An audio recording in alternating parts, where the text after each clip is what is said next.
수지거래허가구역을 경매집을 못 산다 이런 위기감도 좀 있는 거 같고 토요일 날은 바빠서 점심밥을 못 먹을 정도.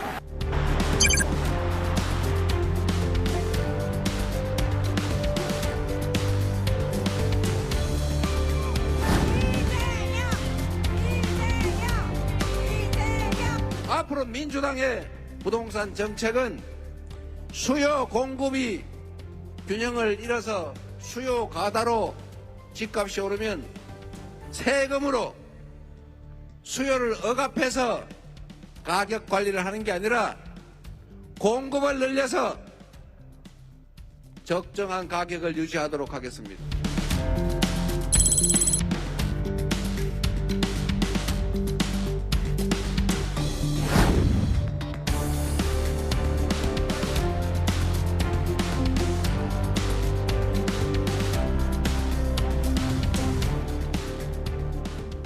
(627) (97) 이 두 번의 부동산 대책이 발표되면서 은행권의 주택담보대출 증가가 주춤하고 있습니다.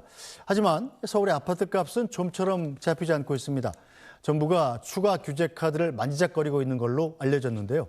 시장에선 부동산 대출 규제를 더 강화하는 대책이 나올 거란 전망도 나오고 있습니다. 관련 내용 NH농협은행 김효선 부동산 수석위원과 함께 자세히 짚어보겠습니다. 김 의원님 어서 오세요. 네, 안녕하세요. 네, 정부가 지난 6월과 9월 두 번의 부동산 대책을 내놨는데 일단 서울 집값이 지금 들썩거리고 있다고요? 네. 얼마나 올랐습니까? 그러니까 서울이 지금 627 그 금융 네. 관련된 규제 대책 이후로는 상승폭이 축소가 되긴 했었는데요. 네. 여전히 계속해서 상승 중이었거든요. 근데 97 공급 대책 이후로는 갑자기 또 상승폭이 확대가 되면서 97 공급 대책 이후로 송파나 뭐 성동구, 분당구, 뭐 네. 마포 그리고 광진, 광명시까지 그 강남 3구와 조금 벗어난 지역들이 예. 굉장히 급격하게 올라가고 있는 상황입니다. 자, 일단 서울 집값이 크게 올라가면서 경매 시장도 뜨겁다고 그래요. 네. 자, 경매 낙찰률이 100%를 넘는다. 즉 경매 예전가보다 더 비싸게 낙찰되는 집들도 많아지고 있다고 합니다. 맞습니다. 보통은 감정가가 시세 대비해서는 다소 조금 낮은 금액으로 네. 책정이 되기 마련인데요. 최근에는 감정평가 금액보다 높은 가격으로 거래되는 건수가 굉장히 늘어나고 있고 보통 한 120% 이상이 되면 굉장히 과열이 됐다라고 판단을 하고 있는데 최근에는 광진구나 뭐 성동구, 용산구 이런 지역들이 100을 넘어가면서 낙찰가율이 점점 올라가고 있는 모습입니다. 자, 부동산 값의 선행지표로 주로 여겨지는 게 이 매매 건수잖아요. 네. 매매 건수도 많이 늘었나요? 매매 건수도 627 이후로는 다소 조금 주춤했었거든요. 네. 그렇지만 10년 평균 월 아파트 매매 거래량 대비해서는 지금 계속해서 높아진 상황입니다. 보통 10년 장기 평균 기준으로는 매월 한 6천 건대 정도가 서울에서는 아파트 매매로 거래가 되는데요. 네. 그게 1월에는 4천대 거래였는데 이게 3월에 9천 건을 찍고 오. 그 이후에는 점차 이제 늘어나고 있는 추세고요. 네. 아직은 7월까지밖에 통계가 안 나왔지만 네. 8월, 9월은 7월보다 더 많이 아마 늘어날 것으로 전망되고 있습니다. 5천 건을 넘을 가능성도 있는 것 같은데요. 그럼? 맞습니다. 네. 네. 9월 달에요. 네. 자, 그런데 6월 달에는 이 고강성 부동산 대출 규제를 발표를 했었고 네. 서울 전역이 이제 집을 살 때 6억 원 이상 대출을 아예 막았잖아요. 네. 자, 그래서 은행권의 주택담보대출 규모는 좀 줄지 않았습니까? 맞습니다. 은행에서 지금 정해진 6억 규제도 있지만 주담대 자체를 조금 조심스럽게 이제 하고 있는 추세이긴 해서 증가에 대한 폭은 점차적으로 줄어들고 있는 모습이고요. 그러다 보니까 이제 잔액들도 조금씩 추이는 점점 낮아지고 있는 모습입니다. 자, 그렇다면 은행에서 담보대출을 조이고 있는데 주택 매매 건수가 늘어나고 가격도 오르고 있다는 것은 다른 분들은 그럼 또 전부 현금으로 집을 산다는 얘기예요?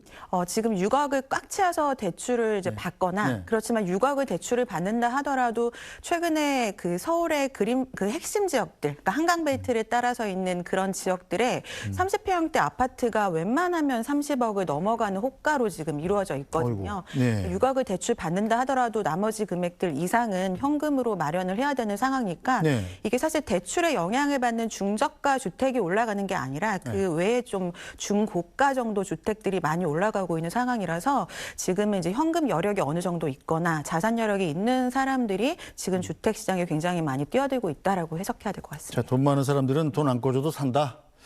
그래서 시장에서 이 대출 규제만으로 집값을 잡기가 어렵다 이런 말이 나오는 거군요. 네.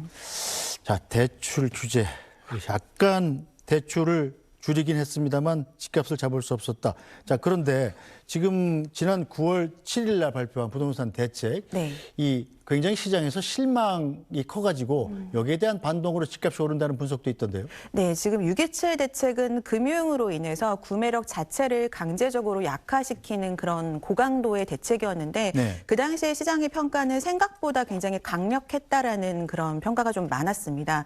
그리고 6.27 이후로는 거래량이나 이제 주택 가격 자체도 조금씩은 영향을 미치는 모습이었는데 이게 오히려 통계적으로도 9월 7일 이후인 9월 8일부터 정확하게 한국 부동산은 통계가 급등하기 시작했거든요. 네. 그래서 그 이유는 좀 심리적인 것들이 크다라고 판단할 수밖에 없는데요. 공급 대책이라는 게 신뢰가 간다 하더라도 그게 이제 잘 돼서 3년 정도 이후에나 이게 실질적인 입주로 이어질 수 있을 텐데 지금 나온 대책 자체가 지금 많이 올라가는 지역들, 그러니까 네. 수요자들이 가장 선호하는 지역들을 이제 좀 벗어난 정부 주도, LH 주도에서 하겠다라는 그런 내용이 주로 이루다 보니까 네.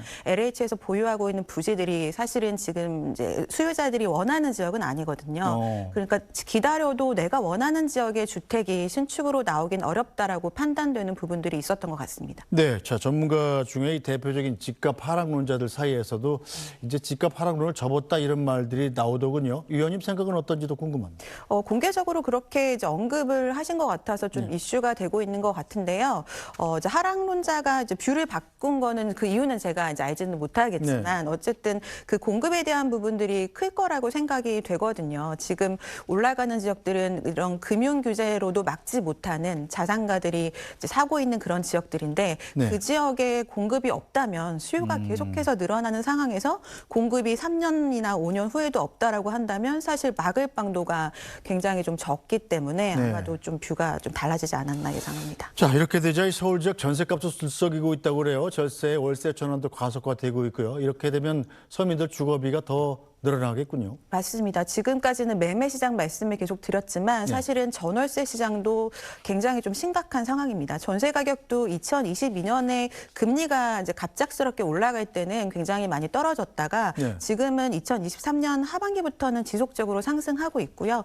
월세는 2022년 이후로 한 번도 쉬지 않고 계속해서 서울 같은 경우는 올라가고 있는 상황인데 최근에 또 대출 규제나 전세 대출까지도 좀 더 강화되겠다라는 얘기들이 많다 보니까 이런 부분이 이제 전세 가격을 좀 더 높일 수 있는 요인이 될 수 있고 또 규제적으로 지금 또 재지정이 될 수 있다는 얘기도 나오고 있습니다. 근데 규제적이라는 곳 실거주 목적이 아니면 매입을 할 수 없게 하는 그런 규제이기 때문에 그럼 점차적으로 이제 핵심지부터 그 전월세 매물이 차츰차츰 또 줄어드는 거거든요.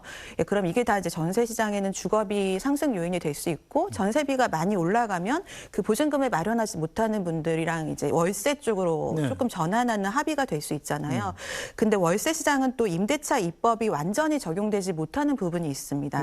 예를 들어서 월세 자체는 임대차 입법으로 상한선 5%가 적용이 되지만 그 물건에 따라서 관리비 명목으로 뭐 많게는 80만 원, 100만 원까지도 받는 오피스텔들이 있거든요. 근데 그런 금액들은 이제 월세 상한선에 해당되지 않고 이건 국토부의 또 소관이 아니기 때문에 이렇게 월세로 빠르게 전환된다면 정책이 따라가주지 못해서 더 월세가 가속화될 수 있는 가능성이 있기 때문에 사실은 서민들의 주거 불안정이 가장 좀 핵심적인 지금의 문제라고 생각이 됩니다. 아, 그 집주인들이 약간 편법으로 월세를 5% 이상 못 올리니까 월세 한 15% 올리려면 나머지 10%를 관리비 명목으로 부과해 버린다고요? 그런 경우가 있는 것 같습니다.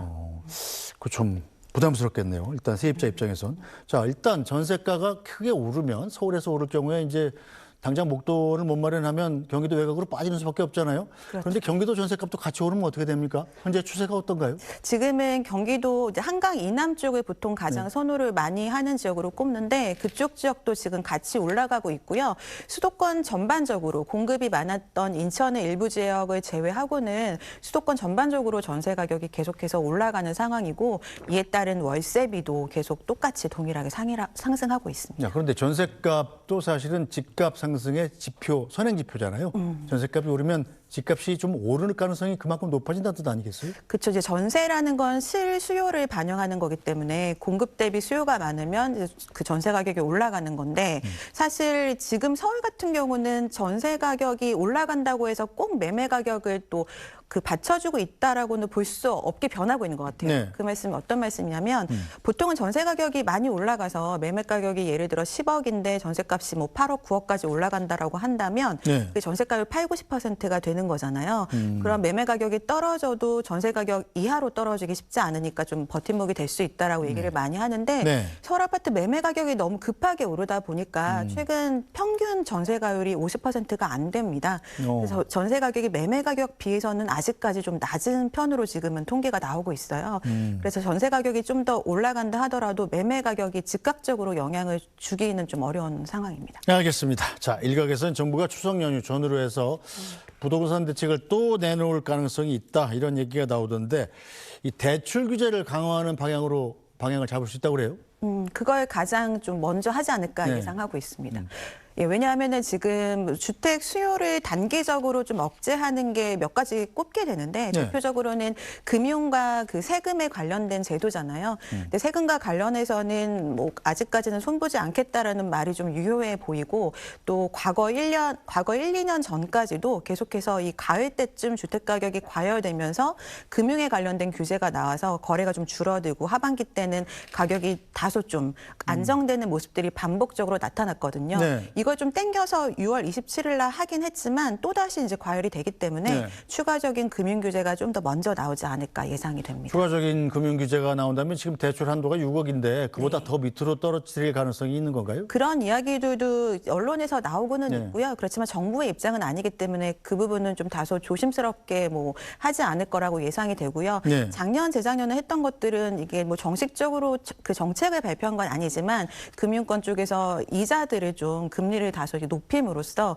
대출을 받아서 이자 부담이 좀 가중되게 만드는 그런 형태로들 좀 대출을 많이 조였었습니다. 네, 어쨌든 이 추가 공급 대책도 필요할 텐데 이게 좀 쉽지 않은 상황 아니겠습니까? 네, 맞습니다. 지금 공급이 이번 정권부터 문제가 돼서 만약에 새로 발표를 했다라고 한다면 구체 대책이 뭐 다소 부족하게 느껴진다 하더라도 시장 참여자들이 한번 좀 믿어볼 만도 했을 텐데 사실은 현 정권의 문제뿐만 아니라 지난 정권에서 이미 뭐 270만 호라는 정말 대대적인 네. 규모를 앞세워서 공급 정책을 한 바 있는데 그게 실질적인 입주까지 어려웠던 부분들은 여러 가지 사업성 저하라던가 뭐 조합원들과 시공사 간의 이런 갈등 문제 같은 것들이 더 크거든요. 근데 그걸 정부 정책으로 해결해 줄 수는 없는 거라 이번 정권에서는 그런 정부에서 다소 좀 더 개입하기가 용이한 네. 공공주도, LH 주도로 좀 전면적으로 내세웠는데 이게 또 아까 말씀드린 것처럼 시장에서 원하는 지역이 아니다 보니까 안 먹히는 거거든요. 네. 그래서 정부 정책으로 공급을 해결하기에는 국민들이 이제 너무 정보에 대한 이런 정보력이 좀 빨라지기도 해서 굉장히 좀 한계가 있는 상황입니다. 근데 재가의 개발이나 재건축 규제를 확 풀어버리면 어때요? 그게 사실은 가장 그래도 심리적인 안정감을 줄 수 있는 부분인 게 지금 올라가는 지역들은 한강벨트 라인만 보더라도 네. 다 오래된 주택들이잖아요. 그래서 거기는 재정비가 아니면 신축이 나오기가 굉장히 어려운 상황이라서 네. 재정비 쪽을 좀 완화를 하거나 뭐 추가적인 메리트 같은 거 주는 게 필요해 보입니다. 정부가 이제 재개발, 재건축 정책을 확 풀어버리지 못하는 이유가 형평성의 문제 때문에도 있지 않습니까? 네, 맞습니다. 지금 뭐 제초안 같은 것들 네. 대표적으로 이념적인 게 많이 좀 가미된 그런 제도이기도 하고 네. 또 풀어주면은 되는 지역들만 되니까 그렇지 않은 지역들은 또 소외가 받는 부분이 있죠. 자, 그러다 보니까 이제 정부가 쓸 수 있는 부동산 대책이 남은 게 부동산 세금 정책이다 이런 분석들이 또 나오고 있더군요. 네. 자, 거래세, 보유세를 더 올리는 카드를 꺼낼 가능성도 좀 있을까요? 근데 거래세, 보유세를 같이 올렸던 게 네. 지난 문재인 정권 때 했던 제도들인데 네. 그게 사실은 이제 똘똘한 한 채를 양산시키고 거래를 좀 묶이게 만들면서 오히려 주택 가격을 더 올렸다라는 평가들을 많이 받고 있잖아요. 네. 그래서 이재명 대통령께서도 후보 시절에 세금으로 집값 잡지 않겠다라고 이제 말씀을 하셨고요. 그래서 두 개를 다 같이 올리는 것보다는 많이 얘기 나오는 게 거래세들은 조금 낮춰져서 거래가 많이 될 수 있도록 완화해주고 보유세 쪽을 좀 더 올리는 쪽으로 얘기가 많이 나오고 있어서 그런 방향 쪽으로 검토가 되지 않을까 생각됩니다. 네, 제가 말씀하신 대로 이재명 대통령이 대통령 후보 시절에 자, 세금으로 부동산 가격 잡는 정책은 쓰지 않겠다 이렇게 얘기를 했었죠. 지난 5월 이재명 대통령 후보의 발언 다시 한번 들어보겠습니다. 부동산 민주정권이 지금까지 집권했을 때 집값이 올랐어요. 왜 그랬을까? 저는 생각을 바꾸기로 했습니다. 가격이 오른다고 굳이 그걸 압박해가지고 다른 지역과 좀 괴리감이 생기더라도 서로 비싸게 사고 팔겠다는 걸 굳이 압박해가지고 힘들여 낮출 필요 있습니까? 세금은 국가 재정을 확보하기 위해서 걷는 것이, 세금은 다른 제재 수단으로 사용되면 정당성을 얻기가 어렵습니다. 앞으로 민주당의 부동산 정책은 수요 공급이 균형을 잃어서 수요 과다로 집값이 오르면 세금으로 수요를 억압해서 가격 관리를 하는 게 아니라 공급을 늘려서 적정한 가격을 유지하도록 하겠습니다. 네, 자, 민주당 정권이 지금까지 집권했을 때 집값이 올랐다 이 점을 인정을 했었습니다. 자, 그런데 그래서 세금으로 집값을 잡으려다가 부작용이 더 커졌기 때문에 앞으로 나는 집권을 하면 이 세금으로 수요를 억압해서 가격을 관리하지 않고 공급을 늘려서 적당한 가격을 유지하도록 하겠다가 이재명 대통령의 부동산 정책이에요. 자, 그런데 이게 또 과연 가능하겠느냐 이런 의심이 또 나옵니다. 네, 굉장히 이상적이고 바람직한 얘기지만 사실 현실적으로 쉽지가 않은 상황이죠. 지금 전반적으로 서울 외곽까지는 아직 지금과 같은 시세가 많이 올라가지 않은 상황에서 다소 예전 코로나 때보다 낮아진 분양가 상태에서 사업비가 나오기는 좀 어려운 상황이고 또 재정비 사업 하고 있는 지역들도 강남 3구 말고는 사업성이 굉장히 부족하거든요. 그래서 말이 쉽지 사실은 좀 현실적으로는 어려운 부분입니다. 네, 일단 내년 5월이면 서울 일부 지역에 한시적으로 적용됐던 양도세 중과 유보가 끝이 납니다. 네. 일단 윤석열 정부에서 시행령으로 추진했던 정책인데 이거는 원상회복되지 않을까요? 그런 예상들을 굉장히 많이 하고 있고요. 이게 이제 2주택, 3주택자들이 그 두세 채 있는 상태에서 집을 팔 때는 일반 세율에 중과세가 붙는 거잖아요.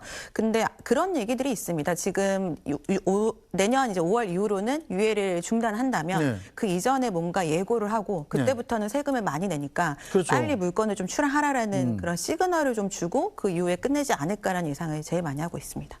일단 5월에 한시적 조치를 끝내기 전에 정부에서 예고는 있을 것이다. 네, 예고는 있을 거로. 좀. 그래야 이제 매물이 출회되는 효과가 있겠죠. 네, 그렇죠. 그래 가격 안정에 조금이라도 좀 도움이 되겠죠, 그래요. 네, 뭔가 확실한 시그널을 주니까요. 네, 자 이밖에 이재명 정부에서 부동산 가격 안정을 위해서 꺼낼 수 있는 카드는 또 뭐가 남았어요? 공급에 대한 부분들 지금 재정비 얘기를 계속 하고 있기 때문에 올해 당장 나오기는 어렵겠지만 내년도에는 그래도 재정비와 관련된 뭔가 완화책이 나오지 않을까 예상이 됩니다. 서울시에서 별도로 재정비에 대한 공급을 속도를 내려는 여러 가지 정책을 쓰고 있기 때문에 이와 좀 같이 가는 그런 입장에서도 나와줘야 된다라고 생각이 되고 있고요. 그리고 예전 과거 방식처럼 규제 지역을 이제 3가지 조정 대상 지역부터 투기 지역으로 나눈다거나 세금과 그 지금 금융 이런 것들로만 쓰던 거를 조금 완전히 바뀔 가능성도 있다라고 보여지거든요. 그러니까 예전처럼 어떤 특정 지역만 올라가는 게 아니라 지금 한강벨트라고 하는 특수한 지역 자체가 올라가고 있습니다. 그래서 뭐 파리라던가 외국처럼 규제 지역을 뭐 1규제, 2규제 이런 식으로 좀 더 촘촘히 나와서 더 핀셋으로 규제를 하는 방향들도 예상이 되고 있습니다. 알겠습니다. 자, 이런 가운데 서울시에서 오늘 오전에 부동산 대책을 발표했는데요. 자, 오세훈 서울시장의 이야기 들어보겠습니다. 정비사업 18년 6개월이 12년으로 총 6년 6개월이 줄어드는 효과를 낼 수 있게 됩니다. 2031년 앞으로 6년 후까지 누적 착공 목표 31만 원. 2035년 앞으로 10년 후까지 누적 준공 목표 37만 7천 호입니다. 서울시는 2031년까지 강남 3구를 포함한 한강벨트 지역에 총 19만 8천 호를 착공하겠습니다. 그중에 강남 3구와 송파를 포함한 한강 이남 지역에만 16만 8천 호를 착공합니다. 한강벨트 물량 중에서도 압도적인 비중이 될 것입니다. 서울시의 주택공급 원칙은 명확합니다. 공급은 민간이 주도하고 공공은 이를 적극 지원하는 것입니다. 네, 공급은 민간이 주도하고 공공은 이를 적극 지원하는 것이다. 네. 이 서울시 대책인데 정부 대책과는 상당히 좀 상반되는 것 같습니다. 네, 지금 시장에서 국토부의 공급에 지적을 했던 것들을 네.